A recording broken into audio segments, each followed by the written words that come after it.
একটি যুদ্ধ বিমান আকাশ চিরে ছুটে এলো আর মুহূর্তে গলে গেল 25টি শিক্ষার্থীদের স্বপ্ন।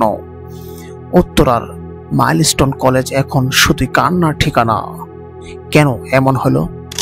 21 জুলাই দুপুর 1:16। কলেজে তখন ক্লাস চলছিল। কেউ পরীক্ষা দিচ্ছে, কেউ ক্যান্টিনে বসে হাসছে। ঠিক তখনই বাংলাদেশ বিমান বাহিনীর একটি প্রশিক্ষণ যুদ্ধ বিমান F-7 BGI বিধ্বস্ত হয়ে পড়ে মাইলস্টোন কলেজের ক্যান্টিন ও ভবনের উপরে।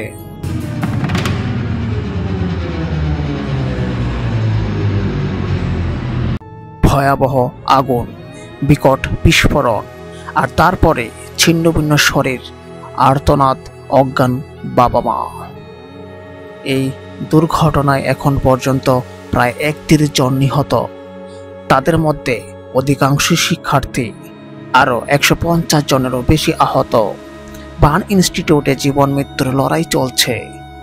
পাইলট লেফটেন্যান্ট তৌকির ইসলাম সাগর শেষ মুহূর্তে বিমানটি জনবহুল এলাকা থেকে দূরে সরাতে চেষ্টা করেছিলেন, কিন্তু পারেননি। তিনিও মারা যান। বিমানটি ছিল একটি সোলো ট্রেনিং ফ্লাইট। প্রাথমিক তদন্ত বলছে যান্ত্রিক ত্রুটি ছিল, কিন্তু প্রশ্ন উঠছে এমন পুরনো বিমান দিয়ে জনবহুল শহরে প্রশিক্ষণ কেন? আকাশে ওরা যুদ্ধ বিমান যদি নিয়ন্ত্রণ হারায়, তার নিচে আমাদের সন্তানদের জীবন কেন পড়ে থাকবে? এক মা বলেছিলেন, সকালে ছেলে বলেছিল, মা আজ একটু দেরি হবে। এখন বুঝতে পারছি চিরদিনের দেরি হয়ে গেল।